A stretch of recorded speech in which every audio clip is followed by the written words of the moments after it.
It's time now to review headlines on today's newspapers with the Ombudsman of This Day, an Arise Media Group and This Day Newspaper Limited Group Executive Director Kayode Komolafe. Good morning, Mr. KK. Good morning, Oji. How are you this morning? To see you again. Good morning, KK. Steve. Good morning. Good to have you around, as always.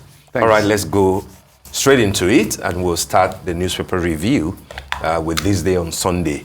Let's pick it from the head this time around. The window story says Nigeria's oil output slumps to 3 months low on Forcados leak, crude theft. And the rider industry data shows production fell to 1.081 million a barrel per day in July. Below the masthead, on the strip, senators may sanction Akpabio over unguarded comments. That's according to Undume, and I'm sure that is referring to that statement about holiday prayer, and the email special message. You know, let's hope that people will get, they're still waiting prayers for in their their prayers, emails too. Unfortunately, the prayers haven't come some yet. Got something. Some got prayers? That wow. Prayer that came in like in 2 million folds or something. Wow. Yeah, that's what they said some people got. And below that story, Niger's political impasse splits ECOWAS parliament. Wase to lead mediation team. Hundreds protest in Kano against planned military invasion. Soldiers, policemen foil attempt to take over Nigerian embassy in Niger. And I think that the Nigerian embassy in Niger has done well by putting out a letter stating that the embassy was not burned down. Yeah. That even though there was an attempt, but the embassy is fully secured, and that people shouldn't confuse that. That viral video. There are Nigerian troops there guarding the absolutely. embassy. So. And the lead story says, Nigeria better under democracy, says defense headquarters. And the rider at Tinubu, operational capability of security agencies, personnel welfare, my top priority. The cover story is about immortalizing his predecessor, and that's the governor of Edo State, Godwin Obaseki, with the former governor, a one-time governor of Edo State, Chief John Oyegun, with the Chief Gabriel Igbenedion during the inauguration of the John Odigye Oyegun Public Service Academy in honor of Chief Oyegun in Benin City yesterday. Those are the stories on the cover of today's This Day. Niger is there, of course, and of course our oil production that sadly has gone down recently. Yeah. Let's start with the front page photograph of This Day. I think it's something commendable that Governor Obaseki is honoring one of his predecessors, former Governor Oyegun, with the establishment of the Academy for Public Service. So you remember Oyegun, before his entry into politics, had a distinguished career in the public service. He retired as a federal permanent secretary. That's right. So it's quite fitting that this academy is for public service. And it's also similar to what the Lagos State government too has done, in establishing an academy of leadership in honor of the eminent journalist and the first elected governor of Lagos State, Alhaji Lateef Jakonde. So I think I mean this. So I mean this is a significant way of honoring people that way.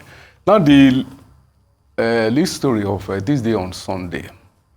The statement from the defense headquarters, I think it's really noteworthy. That the defense headquarters has to come out to assure people that democracy is better, and that is within the context, of alleged calls, for some people, by some people for the change of government, through a coup. Now we should also situate this within a larger context, and that is that that is like in recent years, in a way because of the liberalized political environment, this culture of talking about coups, freely, not just in the civil society, but even within the military, because Because if you remember, in 2020, former Chief of Army Staff, General Brutai, also made the same statement, while decorating some generals recently promoted that, that he was aware of the facts. I mean, that the military authorities were aware of the fact that some people were approaching generals, to stage a coup, and that they would just keep an eye on them. Or even before then, only last year in August, a former army spokesman, General Kushenga Usman, also said that way back in 2010, that when the then Chief of Army Staff, General Adambazao, now retired, visited, I think, some army personnel in an hospital in Kaduna, and that people were asking, when would the announcement be made, for a coup? So I think that this kind of culture, I think it needs to be critically examined, because I mean, the law has not changed, that if you have the knowledge of the fact that somebody is planning a coup, that what you do is to report to the appropriate authorities, and the action should be taken, And if somebody is calling for a coup or planning a coup, I mean, in this country, I mean, there's been a trial for what you call it, treasonable felony. That even the idea of suggesting a coup or whatever is something that should be. I think it's a very intriguing culture, and that to imagine that even the defense headquarters, has also, I mean, does not, take it to be a serious matter. It's really a matter. You don't think that they take it seriously?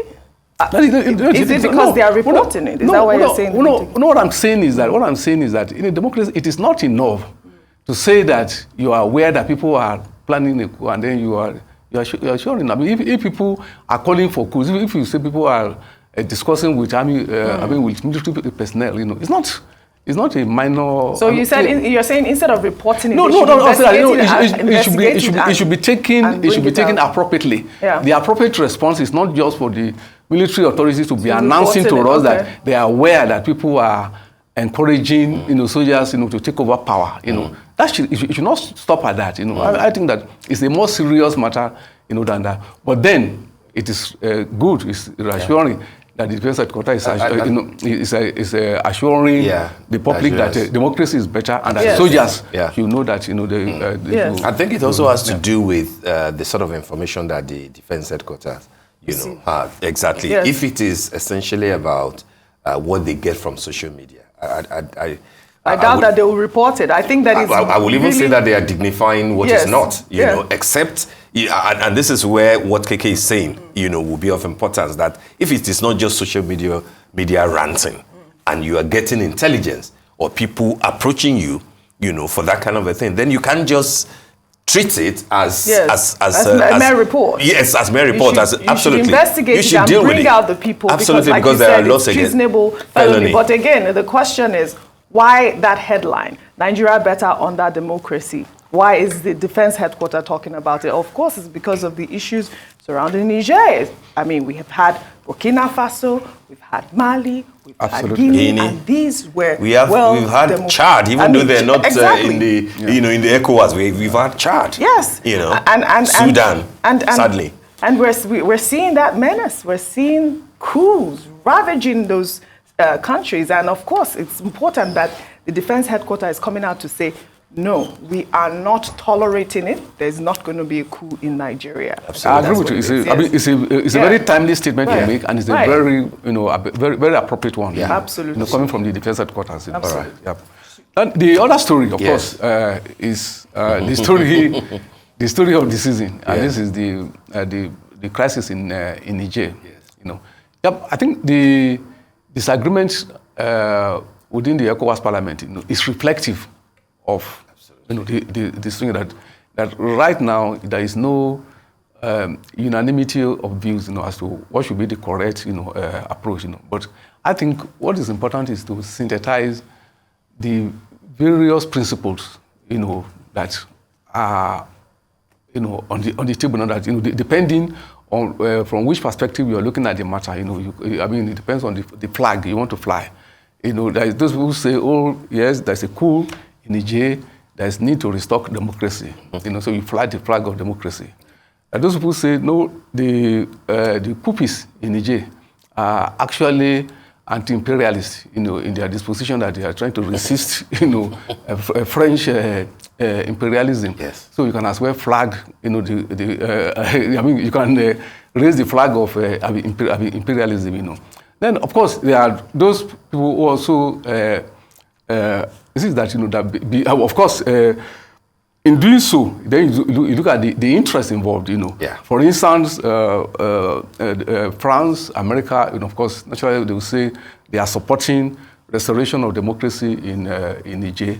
Then, of course, Russia, China, the Wagner boys who are already all over Africa, tell you that they are supporting the national sovereignty, of Niger to determine its future, and to resist, French imperialism. But then, what I'm talking of synthesis, that is in trying to formulate, what should be the Nigeria own, foreign policy, as a leader in ECOWAS. Because, by the way, this is not a bilateral issue between Nigeria and Niger, as many, as has been espoused in many informed quarters, that you are having ECOWAS, dealing with the problem in Niger, which is a member, of ECOWAS. But even at that, I believe it is known that if ECOWAS is taking an action, Nigeria will take a leading role, and that is why, there cannot. Nigeria should tread, cautiously that while you are looking at all these principles, that at the end of the day, what is involved, is the material interest or the forces at play, and Nigeria should not unwittingly, be, going into a proxy war, Absolutely. Because all those who are talking of supporting the coupists, in asserting the national sovereignty of Niger, or those in the West who are opposed to the coup, justifiably, in restoration of democracy, that if you remove the veil, from all these high principles that you have in material interest, and that you are talking of the mineral resources of Niger, especially uranium, yes. That all these things, people are interested, especially the outside world, they are interested in this matter in Niger, not because of these principles, but because of its natural resources. And that is why Nigeria should, be very cautious, in the way, especially when you are talking of the war, among other options, that means, and correctly, and that should be emphasized, that officially in Nigeria, I think the understanding is that it is going to be the last resort. So in trying to communicate this to the public, in trying to articulate, this policy, that has to be emphasized, that it is, that war definitely might not be, the appropriate response to the situation. Well said, Mr. All right. That's Shall good. we pull this day style? Yes. This day style, the cover picture there is Demas Nwoko. Demas Nwoko. Simply iconic. I mean, he is a visionary architect, designer, and sculptor whose artistic prowess knows no bounds. With a trailblazing spirit, he stands at the forefront of Nigeria's modern art movement, blending indigenous African building techniques with innovation in architecture. His influence on contemporary African theater through his mesmerizing stage design is nothing short of profound. You appear to know Demas Nwoko. Oh, yes, Yeah, I do know. Yes, absolutely. And Who would not know? Who would not know? No, because as I was reading, it's like, yes, No, because no, I like it, as you know, that, when this day style or, any major platform like this celebrates a legendary artist, I'm in tune with it. Don't worry, I heard the excitement in your voice, Mr. Ayori. And is one of the legendary figures of the Nigerian visual arts, space, that's still standing, like the Bruce Onobrakweas of this world. So Demas Nwoko is 88 this year, by the way. Great. One of the Zaria rebels, it was part of the Zaria. And a member of the Mbari club. Absolutely. But a founding member. So it's worthy of every celebration that is contained in that publication. Absolutely. We must celebrate people like Definitely, this edition, should be commended on the part of the style. Yeah. And I think art historians, will find it, very useful. Very useful. Finding very, materials, Absolutely.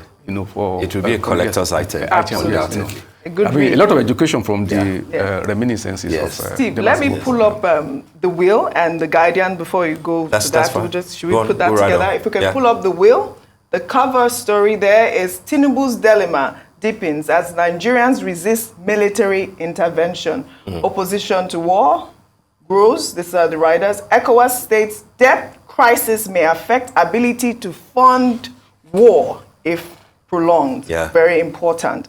And also economic sanctions on Niger grinds economy to a halt.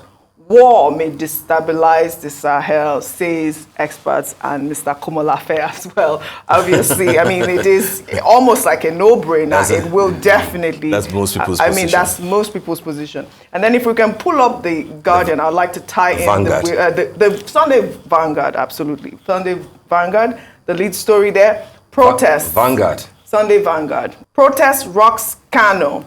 I mean, that is the lead story there. I'd like for us to tie that in with your Sunday Telegraph. We have talked about the defense headquarters warning coup promoters, but also I'd like for you to touch on the protests in Kano as well. All right. Let's also add the cover of Sunday Telegraph to it because it's also speaking to the same issue. And not just, Nigerians adding to the where we can't say woes, but deepening the issues that the president will have, making his mind. But Sunday Telegraph says on the cover, Nigeria can add another war to its problems. That's Adeboye. That's the GO of the Redeemed Church. And the writers say military action doesn't make sense. Alaba Ogosonwo and Keshi, the diplomat, and Labour Party to Tinubu, you have no moral right to query coupists. I thought that's in line with the other stories. But of course, if we check the actual cover story of Sunday Telegraph, as Tinubu unfolds in 69 days, panic grieves Buhari's ex-henchmen. Disturbed over possible arrest, prosecution on corruption allegations. EFCC chair Bawa detained for 60 days without court appearance. Sirika Malami on the probe. That's on the Telegraph. The only story that has a different, a cover, a different story on cover will be The Nation, and we touch on it with the interview that we had earlier today. Shock outrage over CBN's $15 billion foreign debt. Apex Bank's outstanding litigation liabilities hit 56.4 trillion. Naira for dollar, up to 200 project GOP 14 billion. That's, a little bit different from all the cover stories. I mean, it's a big story. We touched on that, and it's going to... It is. They also have the Niger story, by the way. ECOWAS Parliament divided on military options. So we thought we could take all this together. Takes us to the end of the program. Yes, I was actually trying to say, when we were reviewing this day, that the Niger story, being, like I said, a story of the season, is on the front pages of especially all the newspapers that we are reviewing today. Now, I think what the demonstration in Kano, I think have shown that definitely that in Nigeria. There was one in Osun? No, I say elsewhere. Okay. I say I mean it's not only in Kano that we have had a demonstration, but I think the largest so far has been in Kano. Yes. I think what it shows is that that in this response, Nigerians' policy, foreign policy, towards Niger, under the auspices of ECOWAS, that war is definitely an unpopular option. Yes. Absolutely. And that should inform the steps being taken by the leadership, because at the end of the day, as people say, when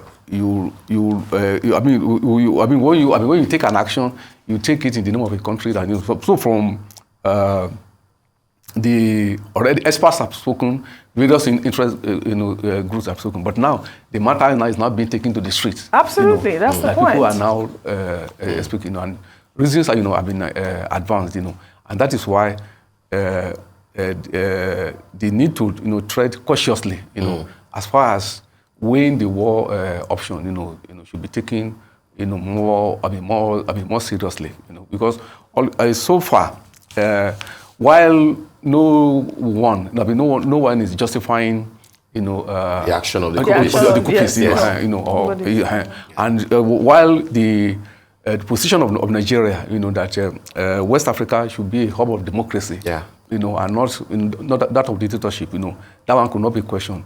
But the thing then should be that what should be our approach, in terms of response, that war can only exacerbate, the problem which we have in the sub-region, which is already, an epicenter of insecurity, So that point, the message of the demonstration in Kano is that the matter now is not just only in TV studios or boardrooms or seminars, but now on the street, Exactly. And I think that message, Exactly. I think you hit the nail on the head, Mr. Komolafe. It is so important that you brought up Kano. Northern governors met Tinubu, and these people were carrying placards saying, Niger is our brothers. Niger is not another country.